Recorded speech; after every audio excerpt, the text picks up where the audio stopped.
আজ আপনাদের সামনে একটা সত্যি শেয়ার করি। জেসিএক্স এর ফ্ল্যাট কেনার ডিসিশনটা one of the best decision of my life. JCX Developments.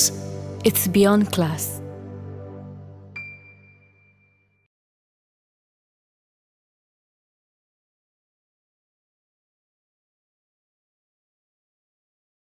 স্পেন্ডু স্পেন্ডু আরে কি হলো? আরে চায়ের জন্য অপেক্ষা করতে করতে আমার তো অফিস আজকে দেরি হয়ে যাচ্ছে মিসেস স্পেন্ডু। কি সব অদ্ভুত নামে ডাকাডাকি করো বলো তো? শ্যামা, টুনটুনি, কাকাতুয়া, তাও ভালো। এই স্পেন্ডল নামটা তোমার খুব পছন্দ হচ্ছে না, তাই তো? না, হচ্ছে না। কিন্তু পাখিটাকে দেখলে তোমার কিন্তু খুবই পছন্দ হবে। শীতের সময় আমাদের এই দেশে আসে, এবার আমাদের ক্যাম্পাসে জাহাঙ্গীরনগর বিশ্ববিদ্যালয়ে তোমাকে নিয়ে যাব শীতের পাখি দেখাতে, তখন দেখবে। হ্যাঁ ঠিক আছে।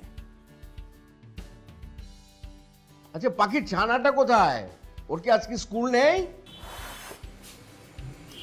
আছে, পাখির ছানা ব্রেকফাস্ট সেরে স্কুলে যাওয়ার জন্য রেডি হচ্ছে। তুমি আজকে একটু লেট করে ফেলেছো ইয়াং ম্যান। হ্যাঁ হ্যাঁ, তাই তো তাই তো। আমি যদি ইরিনকে নিয়ে আজকে স্কুলে নামিয়ে দেই তাহলে তো আমার অফিসে আরো দেরি হয়ে যাবে। তুমি এদিকটা একটু ম্যানেজ করো, আমি গেলাম। তুমি নামিয়ে দেবে? মামনি, আজকে তুমি মায়ের সাথে স্কুলে যাবে। হ্যাঁ ঠিক আছে, বাই বাই বাই বাই।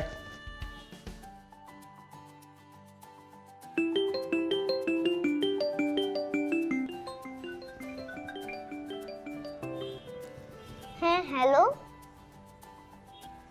আপনি আমাকে স্যার বলছেন কেন? আমি, তুমি কে? কে ফোন দিয়েছে? নবনী।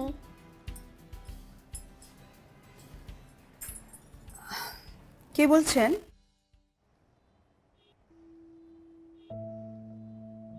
ও, আপনি ইমতিয়াজের অফিসে কাজ করেন?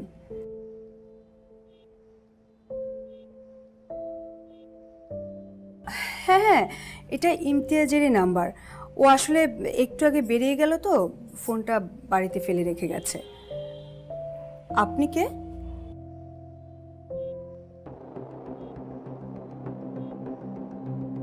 ইয়ে, মা, এমনি চিনল? তোমার বাবা ভুল করে ফোনটা ফেলে রেখে গেছে।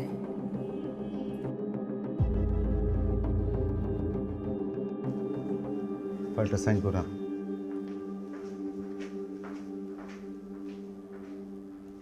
এত অল্পতে হতাশ হয়ে গেলে তো চলবে না।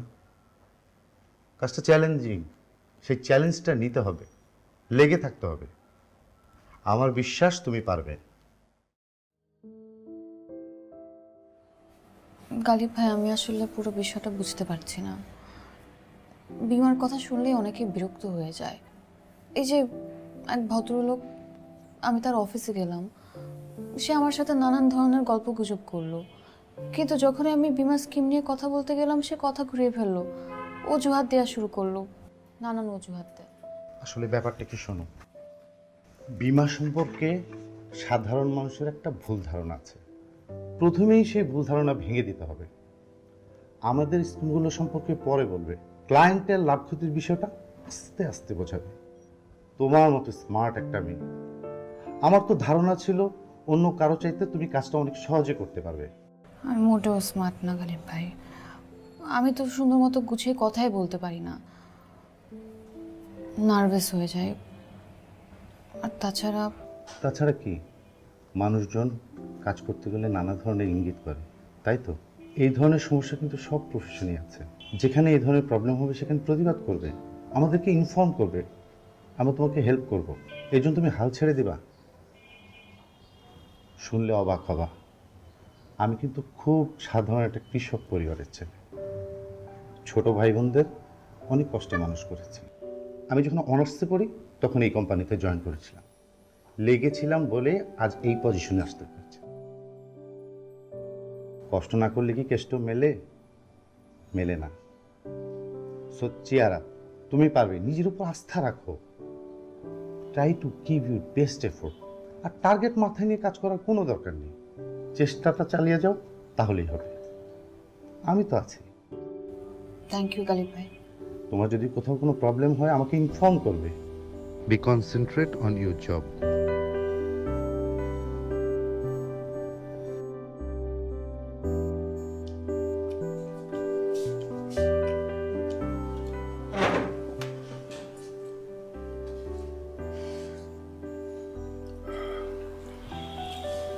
বেলা বাজে 11টা।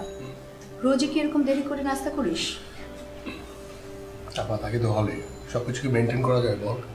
থাকিস কেন হলে? এই বাড়িতে তোর জন্য একটা ঘর পড়ে আছে, তারপরে হলে পড়ে থাকিস। হলের লাইফটা যদি এনজয় না করি তাহলে এত কষ্ট করে পাবলিক ইউনিভার্সিটিতে ভর্তি হলাম কেন? কি কষ্টটা হয়েছিল সিটটা অ্যারেঞ্জ করতে। আর এখানে আমি জানি যে আমার জন্য রুম আছে, কিন্তু একটু কম কম আসা ভালো। কম কম আসলে দরদটা থাকে, বেশি আসলে দেখবি কেচাকেচি শুরু। এখন বল, আমি তোর জন্য কি করতে পারি? রাখলি কেন? তোর দুলাভাইকে একটা মেয়ে ফোন করেছিল।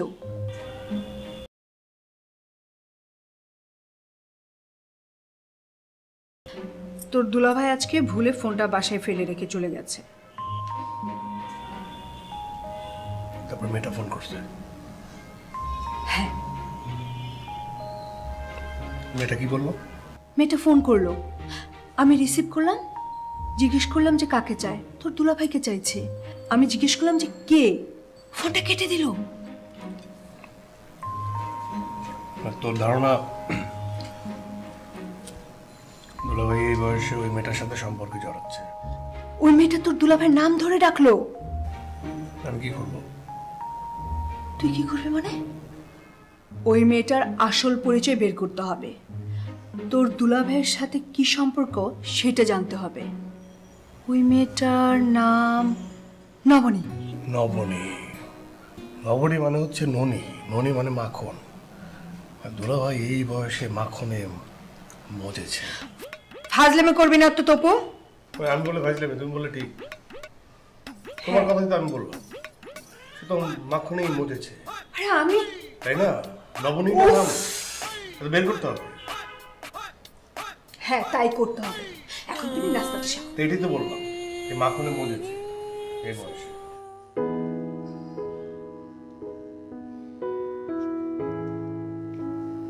স্যার, আমি আসলে বেশ কিছুদিন ধরেই আপনাকে বিরক্ত করছি। স্যার, আপনি যদি স্কিমগুলোর ব্যাপারে একটু শুনতেন স্যার। শুনবো শুনবো শুনবো। আরে অত ব্যস্ত হবার তো কিছু নেই। তুমি কি নেবে, চা না কফি? না না স্যার, আমি চা কফি কিছুই নেব না। স্যার, আমি যেটা বলতে চাচ্ছিলাম, বীমা নিয়ে মানুষের কিন্তু ভুল ধারণা আছে। আপনি যদি উন্নত দেশের দিকে তাকান, আপনি দেখবেন জীবনের আনুষঙ্গিক প্রত্যেকটা বিষয় বীমা করে রাখে, এবং কিছু কিছু ক্ষেত্রে কিন্তু বীমা করে রাখাটা কম্পালসারিও। তোমাকে বরং আইসক্রিম দিতে বলি। তোমার কি ফ্লেভার পছন্দ? আমার যেমন স্ট্রবেরি। আসলে একটা হলেই হবে। না না না, এটা তো কোনো কথা হলো না। একটা হলে হবে। এটার মানেটা কি? এক একজন মানুষের এক একটা পছন্দ। হ্যাঁ, এক একজনের রুচি আলাদা। মনে করো একজন আরেকজনকে পছন্দ করে পুরো জীবনটা কাটিয়ে দিতে পারে। এই ধরো আমার যেমন ঋতুর মধ্যে পছন্দ হচ্ছে বর্ষাকাল, আর পাখির পছন্দের হচ্ছে শীতকাল। পাখি? ও, পাখি সম্পর্কে তোমাকে তো কিছু বলাই হয়নি। আমার সংসারটা হচ্ছে পাখির সংসার। এই শীতকালে অতিথি পাখিরা আসবে আমাদের দেশে, তখন এই পুরো ঋতু জুড়ে ওকে এক এক দিন এক একটা পাখির নামে ডাকা হবে। হ্যাঁ, যেমন আজকে ওর নাম দেওয়া হয়েছে স্পিন্ডেল। স্পিন্ডেল পাখি তুমি দেখেছো? না স্যার, আসলে আপনি যে কথাগুলো বলছেন এর কিছুই আমি বুঝতে পারছি না। আরে কেটে দিচ্ছ কেন? ধরো, ফোন ধরো, অসুবিধা নেই, ধরো, ইচ্ছা হলো ধরো। হ্যালো, আপনি কাকে ফোন করেছেন?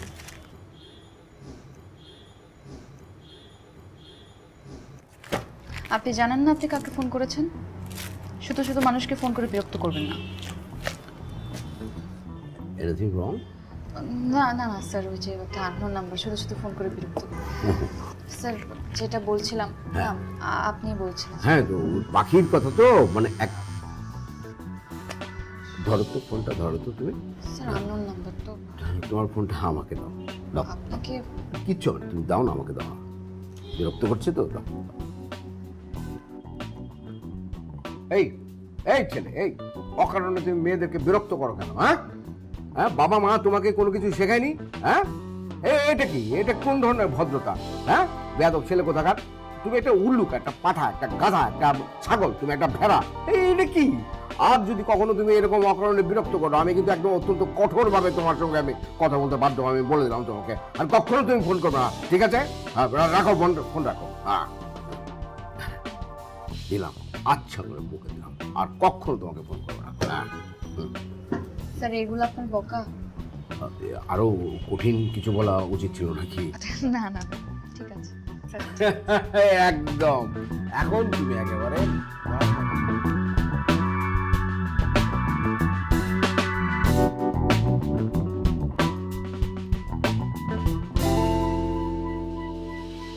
কিরে, চুপ করে আছিস কেন? কি বললো মেয়েটা?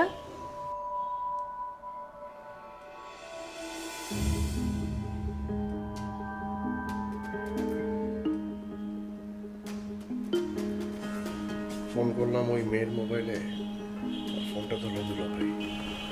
মানে মানে ফোনটা মেয়ে ধরে নাই, মেয়ের মোবাইলে ফোন করছি, ফোন ধরছে দুলাভাই। তোর দুলাভাই? তোর দুলাভাই মেয়ের সঙ্গে কি করছিল?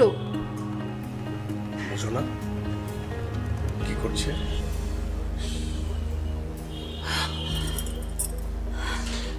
আমি আগেই সন্দেহ করেছিলাম। ছি ছি ছি ছি ছি। আমি আমি এক্ষুনি তোর দুলাভাইয়ের অফিসে যাব, যে ওই মেয়েটাকে ধরবো। ঠান্ডা করো মাথা, মাথা ঠান্ডা করো। কোন কিন্তু এসব বিষয়ে আপা, আর তুই যদি মাথা গরম করিস, এতে হিতে বিপরীত হতে পারে, আমি তোরে বলে দিচ্ছি। তুই মাথা গরম করে ওখানে যাবি, সিন ক্রিয়েট হবে, মানে এমন কোনো কিছু করা যাবে না যে তোকে দেখে মানুষ হাসাহাসি করে। তখন এই রহস্যের গল্পটা সরস গল্প হয়ে যাবে। জানিস না দুলাভাই, আমাকেই করতে হবে যা করার। কি করতে হবে? কি করবি তাহলে? বল, তুই কি করবি? ইন্টারোগেশন। দুলাভাইকে প্রশ্ন করবো, সেই প্রশ্নের উত্তর তাকে দিতে হবে। সে খুব খারাপ করলো আমার সাথে, খুব।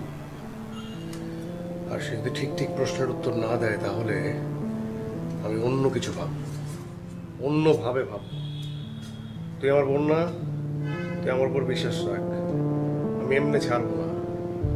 তো সবার আগে জানতে হবে ওই মেয়ে ও কি করে।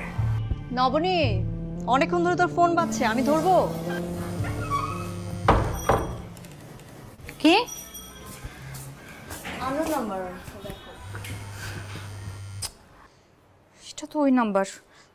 সারাটা দিন বিরক্ত করছে আমাকে। কে? জানি না কে, আননোন। মানে ফোন করে বলে কি, আপনার পরিচয়টা একটু দেন, আপনার পরিচয়টা আমার জানতে হবে। আরে বেটা, তুই ফোন করছিস, তুই বল তুই কে। ইন্টারেস্টিং। ইন্টারেস্টিং এর কি দেখলি এখানে? এরকম ফেসবুকের যুগে আজকাল কেউ এরকম করে না। তুই একবার কথা বলেই দেখ না, আসলে সে কি জানতে চায়। এই যে আবার ফোন দিছে। এই এই যে আননোন নাম্বারগুলো ব্লক করে কিভাবে? নাম্বার ব্লক করে কি হবে? যে কল দেওয়ার সে অন্য নাম্বার থেকে আবার কল দিবে। কি জ্বালা, ফোন দিয়েই যাচ্ছে। আচ্ছা আচ্ছা, কাটিস না, আমাকে দে। কি বলবি? কে বলছেন? দেখুন দেখুন, আমি আমি আপনাকে, আমার কথা শুনুন। আপনার পরিচয়টা জানা আমার খুব দরকার। আপনি আমার সঙ্গে কোঅপারেট করুন, বারবার ফোন কেটে দিবেন না। আমার পরিচয় জানতে চাস তো? আমাকে তুই চিনিস না? না চিনি বারবার ফোন করে যাচ্ছিস। আরে গাধা, আমি তোর ঘষেটি খালা। এবার চিনতে পারছিস? বেয়াদব ছেলে। এই, আপনি বেয়াদবের মতো কথা বলবেন না। আমি আপনার সঙ্গে সিরিয়াস বিষয়ে কথা বলছি। আপনার পরিচয় জানা আমার খুব দরকার। আপনি আমাকে বলেন যে আপনি ইমতিয়াজ নামে কাউকে চেনেন? একদম কথা পেঁচাবি না, হারাম যা। ফোন রাখ। আর একবার যদি ফোন করছিস না, তাহলে তোর খবরই আছে। আর তোকে যদি আমি সামনে পাইতাম, থাপড়ে এত দাঁত ফালাই দিতাম। রাইট। এত কিছু বলার তো দরকার ছিল না, এখন আরো জ্বালাবে। কেমন দিলাম বল? আমার মনে হয় না আর ফোন করবে। তবে যাই বল, ছেলেটার ভয়েস কিন্তু অনেক সুন্দর। তুই চাইলে কথা বলতে পারতি। বড় লোকও তো হতে পারে। এরকম ক্রস কানেকশন থেকে ঘুটে কোরআনের কপালে রাজকুমার জোটার অনেক হিস্ট্রি আছে। রূপা, জীবনটা রূপকথ অনেক কঠিন, বুঝলি?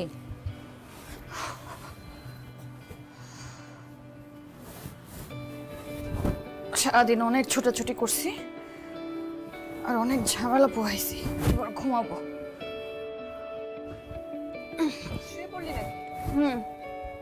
অনেক টায়ার্ড আমি।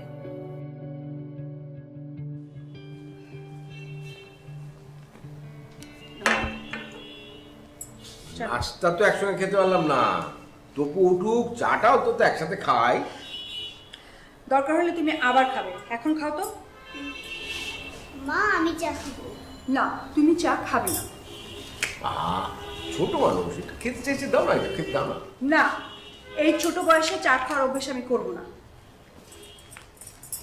হ্যাপি ফ্রাইডে দুলাভাই। আবার আসতে গুড ফ্রাইডে। হ্যাঁ, এখন তাহলে তোমার ওঠার সময় হলো তপু। এখন সময় হলো মানে 9টা বাজে, তাই না? এত সকালে ঘুম থেকে উঠে কি করবো? কি করবি না? কি করবো? তোর দুলাভাইকে নাকি জিজ্ঞেস করবি? কি হলো?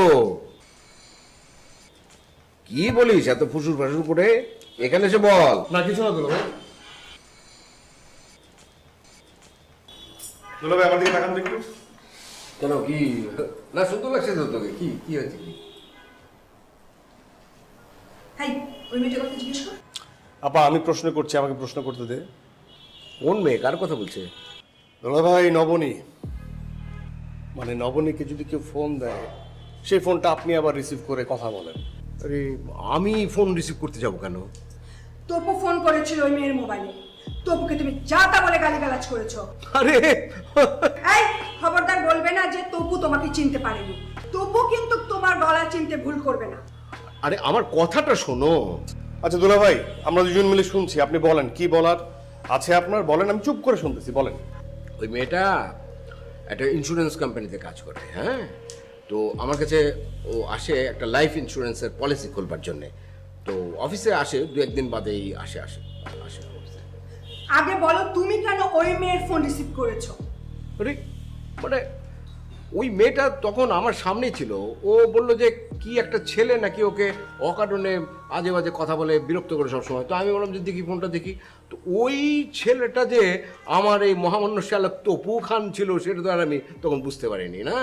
তপু, আমি কিন্তু ওর কথা একদম বিশ্বাস করছি না। ঠিক আছে। আরে এখানে বিশ্বাস অবিশ্বাসের কি আছে? দেখতো তপু, দেখতো দেখ। না না ঠিক আছে দুলাভাই, সব ঠিক আছে। একটা মেয়ে যে আপনার অফিসে এসে বসে থাকে বিমা করানোর জন্য, যাকে আপনি চেনেন না ওইভাবে, সেই মেয়ে আবার আপনার কাছে কমপ্লেন দিয়েছে একটা ছেলে তাকে জ্বালায়, সেজন্য তার ফোন আপনি রিসিভ করে সেই ছেলেটাকে গালিগালাজ করেছেন কাকতালীয়ভাবে, সেটাই আমি। ঠিক আছে, সবই বুঝতে পারছি। আপনি বুঝতে পারছিস তো? না তাহলে দুলাভাই একটা কাজ করেন, আপনি ওই মেয়েটাকে ফোন দেন, ফোন দিয়ে বলেন যে আপনি তার কাছে বিমা করাতে চান, তাকে বাসায় আসতে বলেন। বাসায় আসতে বলার দরকারটা কি? না দরকার আছে দুলাভাই, মানে আপনি যা যা বললেন সব যদি সত্যিও হয়, তারপরও ওই মেয়েটার সাথে আমার একটা বোঝাপড়া আছে, মানে ওকে আমি বোঝাবো। তোর এখানে বোঝার পর কি আছে? আমি তো না, যাতে আপনাকে আর বিমা নিয়ে বিরক্ত না করে, আপনি তো বললেন যে বিমা নিয়ে বিরক্ত না। এই শোনো, ও কি বুঝাবে কি বুঝাবে না সেটা ওর ব্যাপার। আমি বলছি তুমি ওই মেয়েকে ফোন করে আসতে বলো, এক্ষুনি ফোন করো। কি আশ্চর্য! দুলাভাই সংসারে তো ঝামেলা হচ্ছে।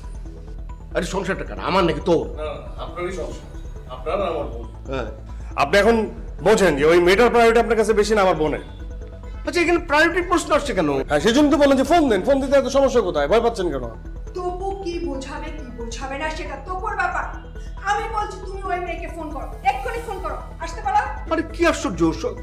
মানে ভাই বোন মিলে এখন মোটামুটি আমাকে একটা চাপের মধ্যে ফেলে দিল সকাল সকাল। তুমি ফোন করো, আমি বলছি তুমি ফোন করতে, ফোন করো। হ্যাঁ ফোন করো।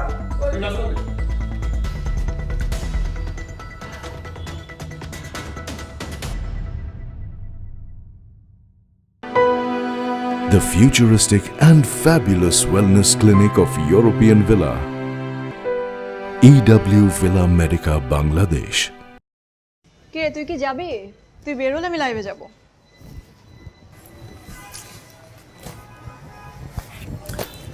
তো এইভাবে একজনের বাসায় যাওয়া কি ঠিক হবে? কেন? লোকটা কি খবিস?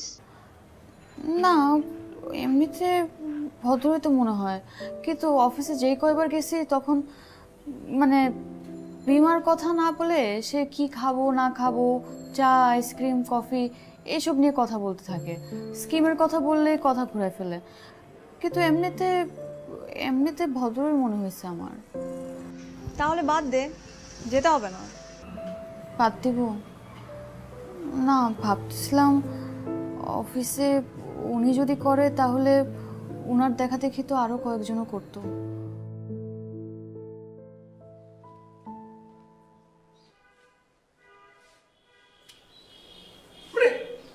কি হচ্ছে নাকি আমি কিছুই বুঝতে পারছি না। মনে হচ্ছে যে তোমাদের আচরণ দেখে যে এখনই এখানে একটা বড় ধরনের সন্ত্রাসী ধরা পড়বে। আরে কি রে ভাই, হ্যাঁ এই বিশ্বাস আস্থা নিয়ে তুমি আমার সাথে এতদিন ধরে সংসার করছো? অবাক অবাক কেন? আগে আসুন, তারপর দেখা যাবে কোনটা সত্য। আচ্ছা আপা চুপ কর তো, তুই কোনো কথা বলবি না একবার, যা বলার আমি বলবো, ঠিক আছে? হ্যাঁ দুলা ভাই, আপনি দয়া করে কোনো কথা বলবেন না। আচ্ছা ঠিক আছে, যা বল তুই বল। আমি দেখতেছি।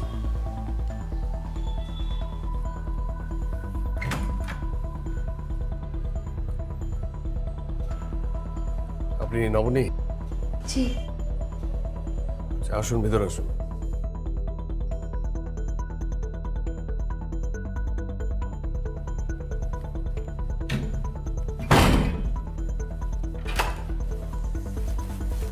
আসেন।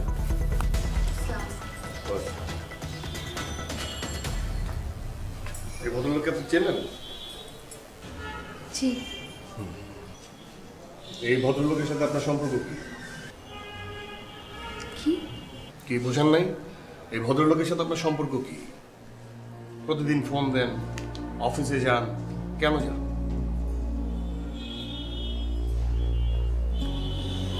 দেখুন, আমি আসলে একটা ইন্স্যুরেন্স কোম্পানিতে কাজ করি, আর কিছু বীমা স্কিম নিয়ে তার সাথে কথা বলছিল। তাই দিল ভাই, দেখি আপনি ইন্স্যুরেন্স কোম্পানিতে কাজ করেন, আপনার কার্ড টার্ড নাই তো? ঝুলাই ঝুলাই ঘুরে তো দেখি। কি নাই?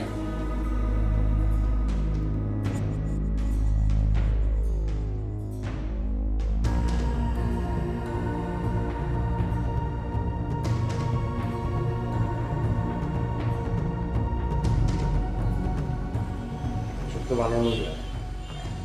যাকে এটা প্রসঙ্গ না, প্রসঙ্গে আসে। বিষয়টা হচ্ছে যে আপনি আজকের পর থেকে আমার দুলাভাইয়ের সঙ্গে ফোনে কথা বলবেন না, তাকে আর ফোন দিবেন না, নিজের থেকে তার অফিসে যেয়ে বসে থাকবেন। মনে থাকবে?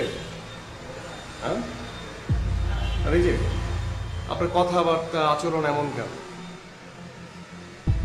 আপনার কথাবার্তা আচরণ কিন্তু আপনার পরিবারের কথা বলে দেয় যে আপনার পরিবারটা কেন। আরে তো এসব কি, হ্যাঁ কি হচ্ছে সব?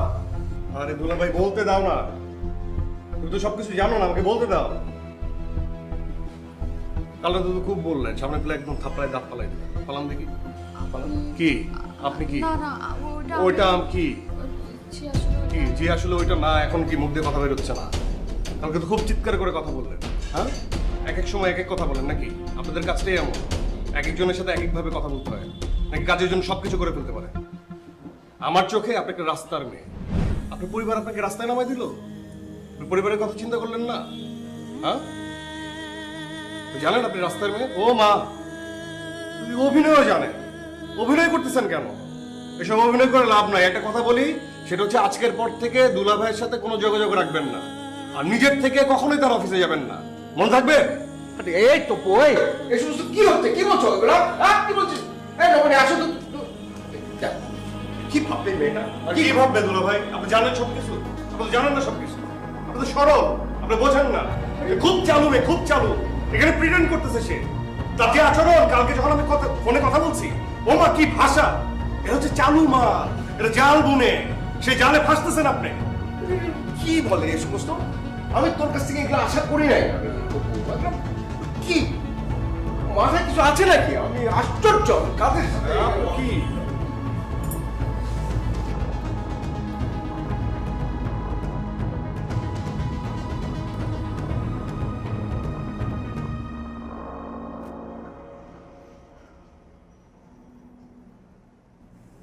আমি জানি এই ঘটনায় তুমি অনেক কষ্ট পেয়েছো, সেটাই স্বাভাবিক। তাই বলে তুমি চাকরি ছেড়ে দেবে? অবনী, আমি চাই না তুমি হেরে যাও। এই একটা ঘটনা তোমার জীবনকে পাল্টে দিতেও পারে। কিছু পাল্টাবে না গালিব, কিছু পাল্টাবে না। মানুষের ধারণা কখনো পাল্টাবে না। আমি কোনোভাবেই স্বাভাবিক হতে পারছি না। বারবার ওই মানুষের কথাটা আমার মনে পড়ছে। আর যা বলেছে ঠিকই তো বলেছে। আমি তো রাস্তারই মেয়ে, সারাদিন রাস্তা রাস্তায় ঘুরে বেড়াই, মানুষের অফিসে, মানুষের বাসায়। ঠিকই বলেছে। আপনি কিছু মনে করবেন না গালিব ভাই, আমাকে নিয়ে আর এটা হবে না। আমি আর পারবো না এই কাজ করতে। ক্ষমা করে দিবেন আমাকে। এই ঘটনায় তুমি এরকম ভেঙে পড়ছো কেন? এই দেশে কত শত ছেলে মেয়ে রোজ স্ট্রাগল করছে, কেন জানো? জীবনের প্রয়োজনে।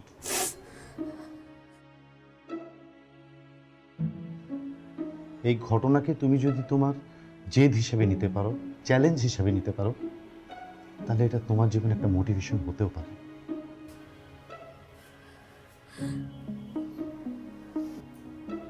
আমি তোমাকে জোর করবো না, তবে চাকরি ছেড়ে দেবার আগে তুমি আরেকবার ভাবতে পারো।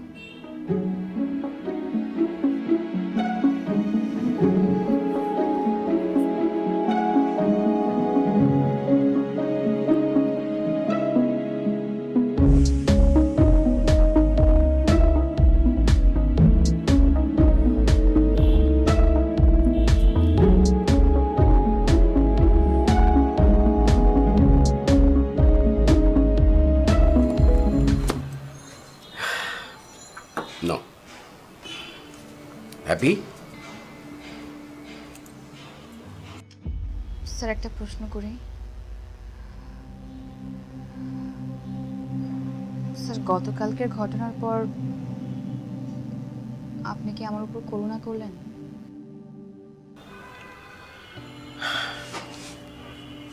না, বিষয়টা ঠিক ওরকম না।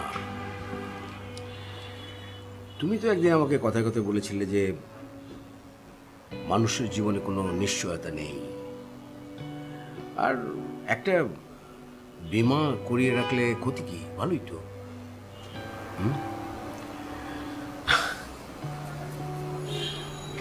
তাছাড়া আমার একটা ছোট বোন ছিল। ওর বয়স যখন 7 বছর, তখনও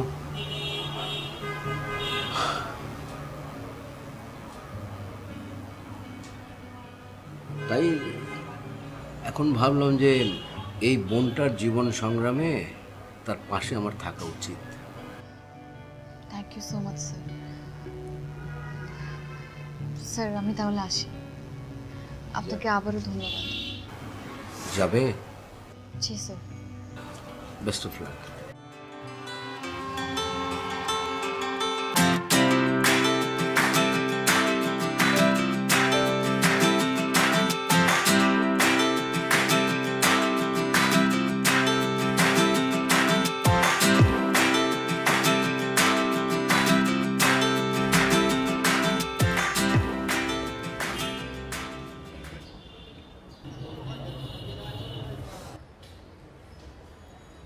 আপনি আবার দুলাভাইয়ের অফিসে? সমস্যাটা কি আপনার? আচ্ছা, আপনাকে যে আমি এত করে অপমান করলাম, তারপরে আপনার লজ্জা হয় না? আপনি আজকে আবার দুলাভাইয়ের অফিসে এসে হাজির? পথ ছাড়ুন, আমার যেতে হবে। না না, আপনি আমাকে অ্যান্সার করেন না যে আপনি কেন দুলাভাইয়ের অফিসে। দেখেন, আপনার হয়তো বা জানা নেই, প্রত্যেকটা মানুষের জীবনে অনেক কষ্ট আছে, সংগ্রাম আছে। সবাই নিজের মতো করে যুদ্ধ করছে। আপনার অপমানটা আমি গায়ে মাখলে আমার পেট ভরবে না, জীবনও চলবে না। আশা করছি আপনি বুঝতে পারবেন।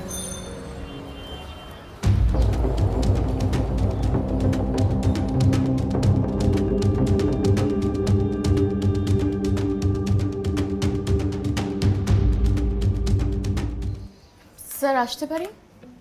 এসো এসো। Thank you sir. স্যার আমার কাছে একটা লিস্ট আছে। এগুলো হচ্ছে ইমতিয়াজ স্যারের অফিসের বেশ কিছু স্টাফ আমাদের একটা স্কিমে ইন্টারেস্টেড আছেন। আর ইমতিয়াজ স্যার কিন্তু নিজে পুরো দায়িত্ব নিয়ে ব্যাপারটা দেখছেন। That's great. কি বলেছিলাম মনে আছে? চাকরিটা ছেড়ে দেবে। তোমার এই হাসিটার দাম কত বলো তো? গালিব ভাই ঠিক বুঝতে পারিনি। আমি দাম দিয়ে হলেও তোমার এই হাসিটা কিনতে চাই। Anyway, best of luck. জি থ্যাংক ইউ স্যার। স্যার আপনার দেখা শেষ হলে আমাকে কল। ওকে। Thank you. হতে চান আমার প্রতিবেশী? তাহলে আজই JCX এ ফ্ল্যাট বুক করে চলে আসুন। JCX Developments. বন্ধন সীমাহীন।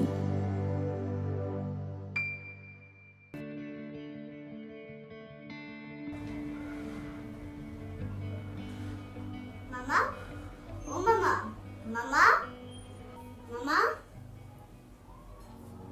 হ্যাঁ বল, শুনছি বল। না, তুমি শুনছো না, তুমি জানি কি ভাবছি। আচ্ছা ঠিক আছে, ভাবছিলাম, এখন শুনছি, এখন বল। রবীন্দ্রনাথ কোনোদিন স্কুল যায়নি, এটা কি সত্যি? কে? রবীন্দ্রনাথ। রবীন্দ্রনাথ? এই নাম কোথায় শুনলি? না, রবীন্দ্রনাথ উনি তো ছিলেন জমিদার, এই জন্য সে কখনো স্কুলে যায়নি। স্কুল তার বাড়িতে চলে আসছিল। এটা কিভাবে হয়? এটা হয়, হ্যাঁ। কিরে, শুধু আঁকা আঁকি আর মামার সাথে গল্প করলেই হবে? লেখাপড়া করতে হবে না? মা পড়তে বলেছে তো, তোমার কি আর কোনো কথা নেই? না, কথা নেই। যাও গিয়ে পড়তে বসো, আমি আসছি। যাও।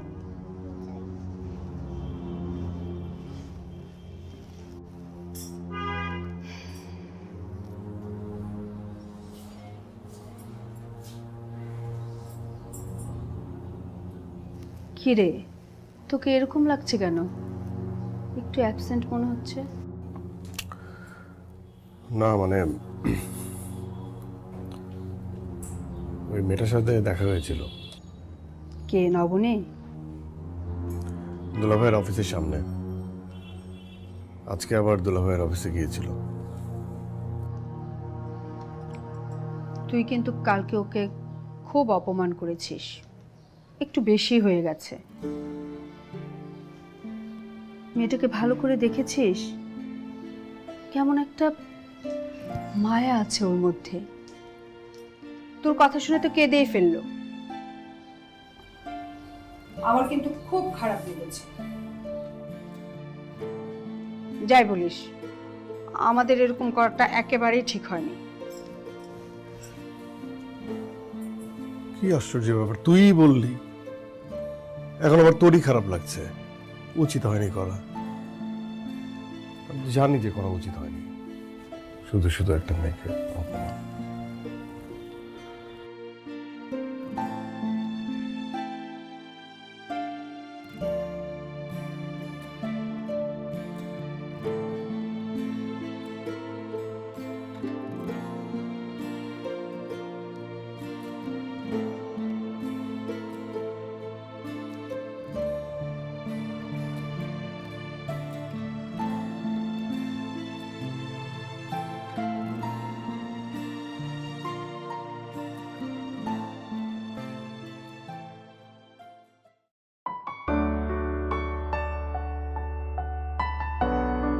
আমার চোখে আপনি একটা রাস্তার মেয়ে, আপনার পরিবার আপনাকে রাস্তায় নামায় দিল। প্রত্যেকটা মানুষের জীবনে অনেক কষ্ট আছে, সবাই নিজের মতো করে যুদ্ধ করছে। আপনার অপমানটা আমি গায়ে মাখলে আমার পেট ভরবে না, জীবনও চলবে না। আমাদের এরকম করাটা একেবারেই ঠিক হয়নি।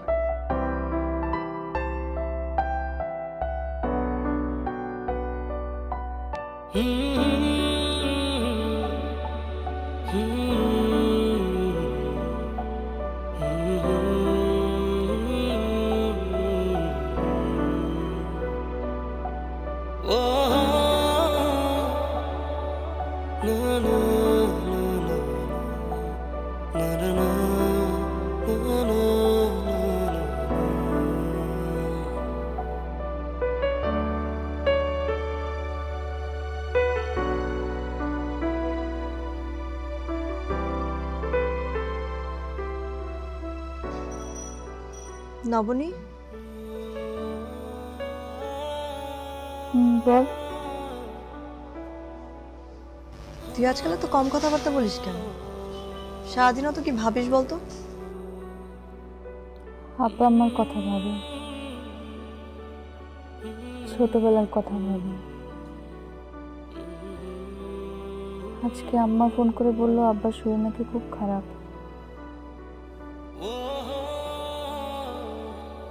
জানিস রূপা, ছোটবেলায় না আমরা ভাই বোনরা আব্বার অফিস থেকে বাড়ি ফেরার অপেক্ষা করতাম, কখন আব্বা ফিরবে, আমাদের জন্য কিছু নিয়ে আসবে। বেশি কিছু না পারলেও আব্বা অন্তত সবার জন্য একটা করে চকলেট নিয়ে আসতো, তাতেই আমরা অনেক খুশি। আর এখন ব্যাপারটা একদম উল্টা হয়ে গেল। আব্বা অপেক্ষা করে আমার জন্য, কখন একটু টাকা পাঠাবো বাড়িতে, কখন ছুটি নিয়ে নিজে বাড়িতে যাব।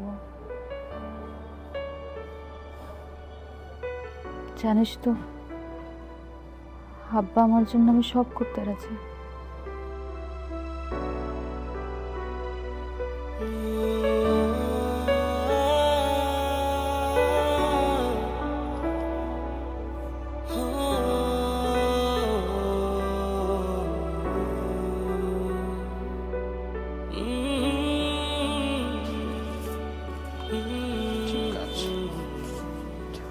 এই গুড আফটারনুন ইয়াং লেডি। আচ্ছা শোনো, আমি অনেক দিন ধরে ভাবছিলাম আমাদের অফিসে যত মেয়েরা আছে তাদের সবাইকে একদিন কফি খাওয়াবো। এই ব্যাপারে তোমার সাথে একটা মিটিং করা দরকার। মানে কফি খেতে যাব এই জন্য মিটিং, নাকি মিটিং করতে করতে কফি খাওয়া? আমি আসলে বুঝতে পারি। আরে না না, আপাতত একটা মিটিং হলেই চলবে। সবার স্কেজুয়ালের ব্যাপার আছে, ভেন্যু ঠিক করার বিষয় আছে, টাইম ফিক্স করার ব্যাপার আছে। এই ব্যাপারে তো আসলে মিটিংয়ের পর মিটিং, মিটিংয়ের পর মিটিং করতে হবে। আরে বুঝতে পারছো না, আসলে আশরাফ ভাই কফি খাওয়ার বাহানায় মেয়েদের সঙ্গ চাচ্ছে।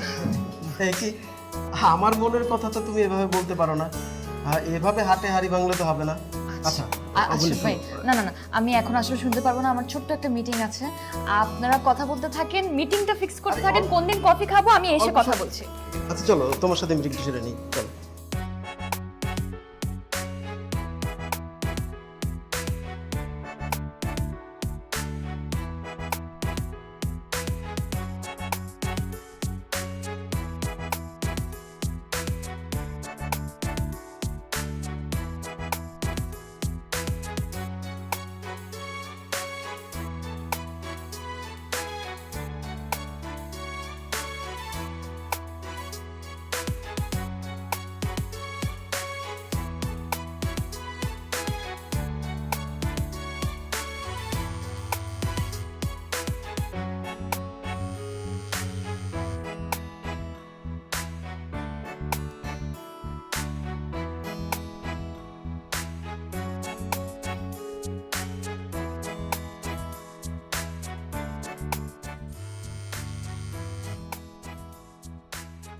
কি রে, ফোন বাজতেছে, ফোন তো ধরছিস না কেন?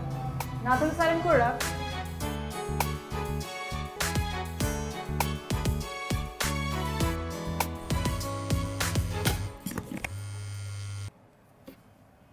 হ্যালো, কি কারণে ফোন করেছেন আপনি আমাকে?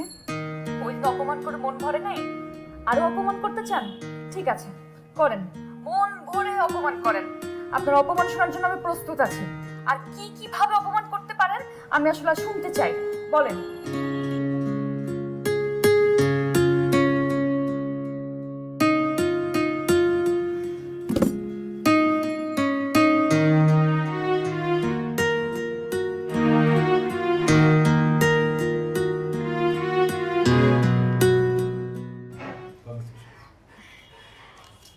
Thank you so much sir.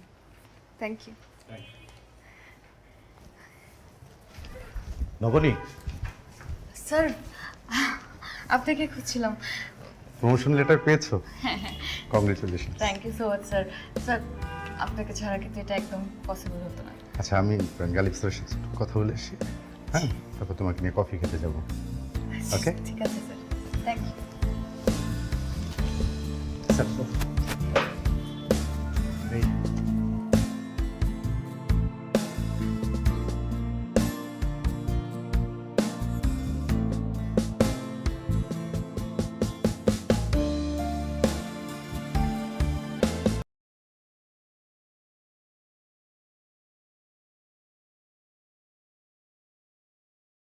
পরিশ্রম, চেষ্টা এবং কাজের প্রতি নিষ্ঠা একজন মানুষকে যে কোনো সময় সাফল্য নিয়ে দিতে পারে। মাত্র 4 বছরে আমাদের কোম্পানির একজন বীমা কর্মী সেটা প্রমাণ করে দিয়েছে, নিজেকে দেশের সেরা একজন বীমা কর্মী হিসাবে প্রতিষ্ঠিত করে দায়িত্বের সাথে কাজ করে গণমাধ্যমের খবরে জায়গা করে নিয়েছেন। শুধু তাই নয়, আমাদের কোম্পানির নিয়মিত কাজগুলোর পাশাপাশি সোশ্যাল মিডিয়ায় লেখালেখি করে বীমাটাকে সাধারণ মানুষের কাছে পৌঁছে দিয়েছেন, তাদেরকে উৎসাহী করে তুলেছেন। আজকে এত সব আয়োজন সেই মানুষটিকে ঘিরে, যার জন্য আমরা গর্ববোধ করতে পারি। আমরা সবাই তার উত্তরোত্তর সাফল্য কামনা করছি। ধন্যবাদ।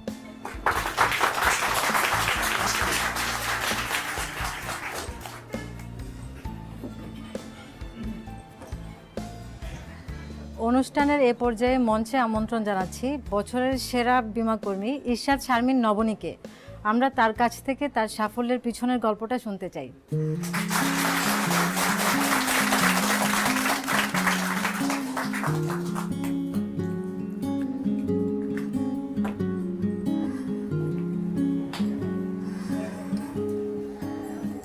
আসসালামু আলাইকুম সবাইকে, শুভ সন্ধ্যা। সবার আগেই আমি ক্ষমা চেয়ে নিচ্ছি, কারণ আমি খুব গুছিয়ে কথা বলতে পারি না। কথা বলতে গেলে একটু নার্ভাস হয়ে যাই, তাই ক্ষমা সুন্দর দৃষ্টিতে দেখবেন। সবার আগে আমি কৃতজ্ঞতা জানাতে চাই আমার সহকর্মীদের।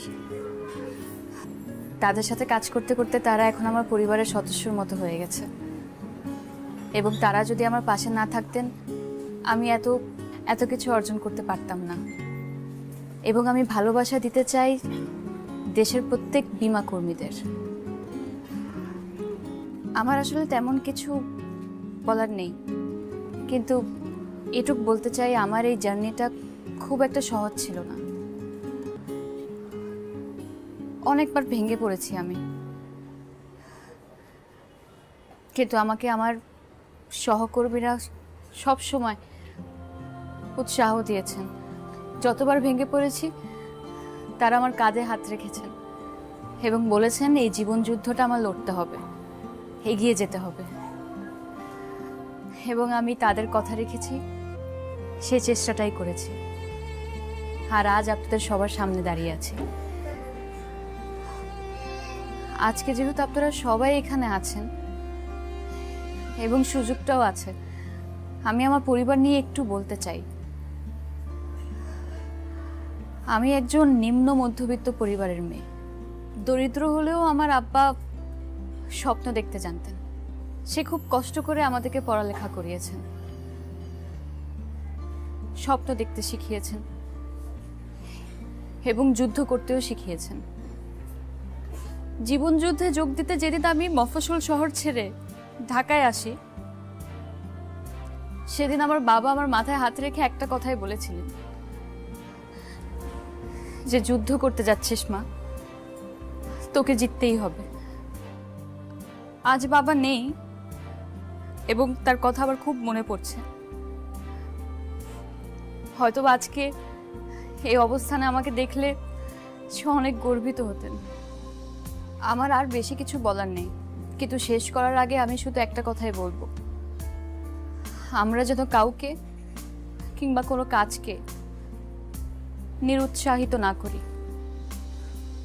কাউকে কখনো ছোট না করি, কিংবা ছোট না মনে করি। কাজের প্রতি উৎসাহটাই একটা সফল প্রজন্ম গড়ে দিতে পারে। আপনাদের সবাইকে অনেক ধন্যবাদ। আপনারা সবাই আমার জন্য অনেক অনেক দোয়া করবেন। ধন্যবাদ।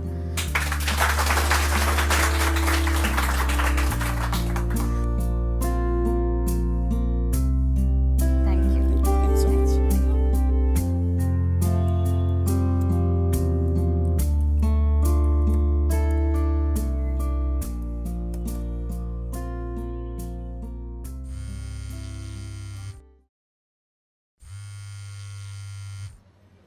হ্যালো।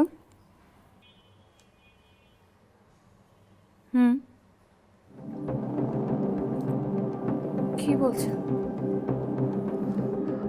আমাকে অ্যাড্রেস পাঠান, আমি এখনই আসছি। হ্যাঁ, অ্যাড্রেসটা টেক্সট করে দেন।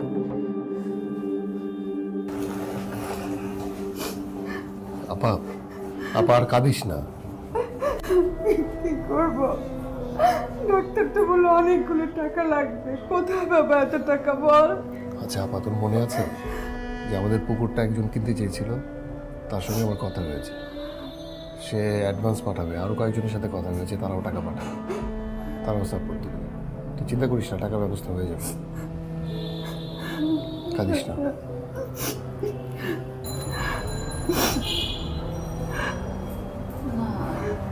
আসলে ওই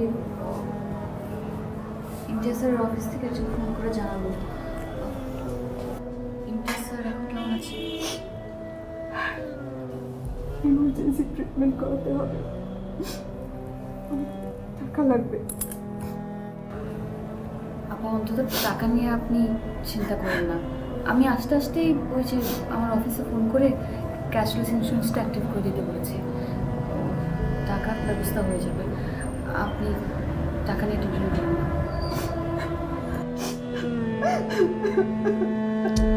আপা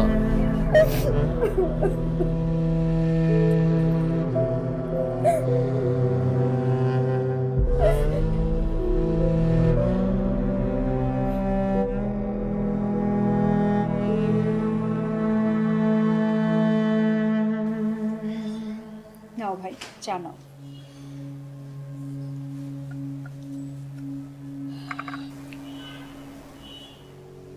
তোমাকে কি বলে যে ধন্যবাদ দিব? তুমি যদি তখন তোমার ভাইকে বীমা করার জন্য না বলতে, তাহলে আপা আপনি এভাবে ভেঙে পড়বেন না তো। আপনাকে শক্ত থাকতে হবে, অন্তত ইরিনের জন্য। আর আমাকে ধন্যবাদ দেওয়ার কিছু নেই, এটা আমাদের দায়িত্ব।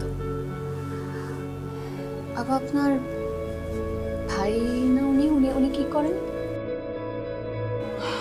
ও কিছু করছে না এখন, 2-3 বছর হলো মাস্টার্স শেষ করেছে, চাকরির চেষ্টা করছে। এই যে বেরিয়ে গেল একটা ইন্টারভিউ দেওয়ার জন্য, কিন্তু চাকরি হচ্ছে না তো।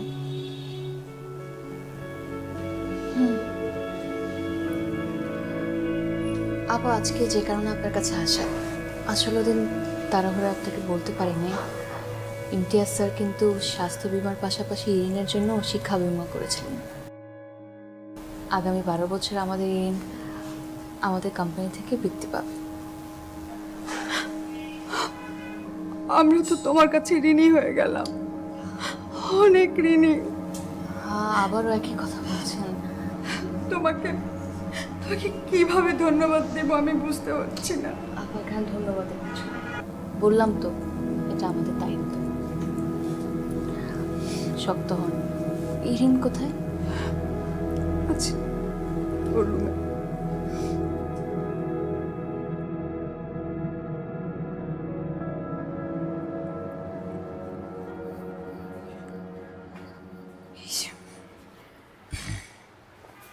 এই ফাইলটা আপনাদের এবং সব কাগজপত্রের মধ্যে আছে। আশা করছি আর কোনো প্রবলেম হবে না।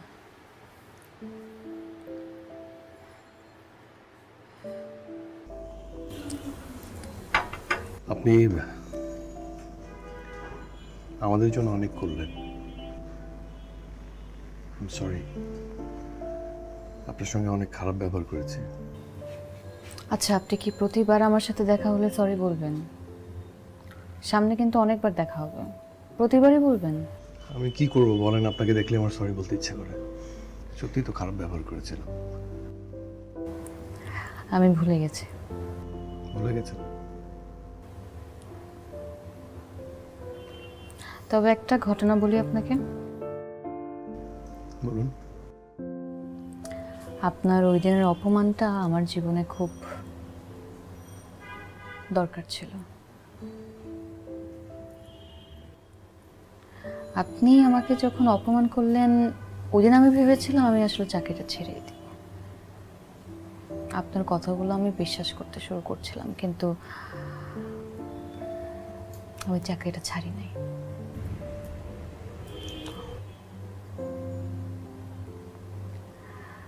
অবশ্যই পুরোপুরি কৃতজ্ঞতাটা আমার দিতে হয় আমার কলিগদের, আমার সিনিয়র স্যার, আর অবশ্যই ইমতিয়াজ স্যার।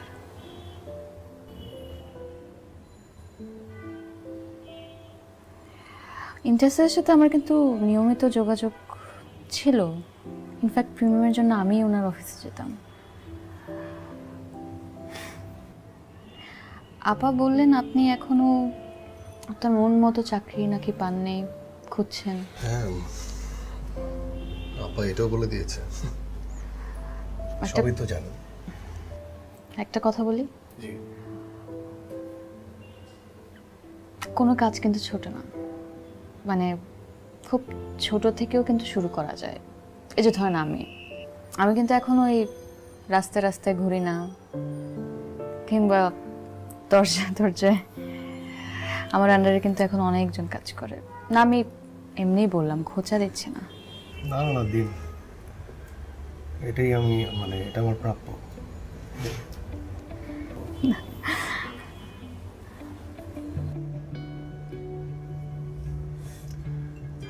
তবে একটা বিষয় কি জানেন, আপনি খুব ভালো একজন মানুষ। আপনি খুব সহজভাবে সবকিছু ভাবতে পছন্দ করেন, যেটা আমি হয়তো বা পারি না। দেখি, আমিও ভাবছি আপনার মতো করে যদি ভাবা যায়।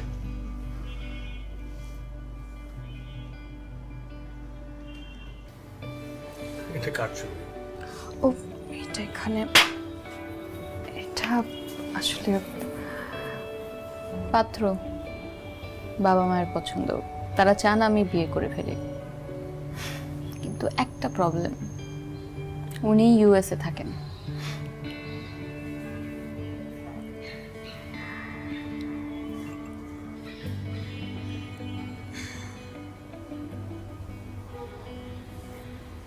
আপনি কি? জানি না এখনো, দেখা যাক না কি হয়।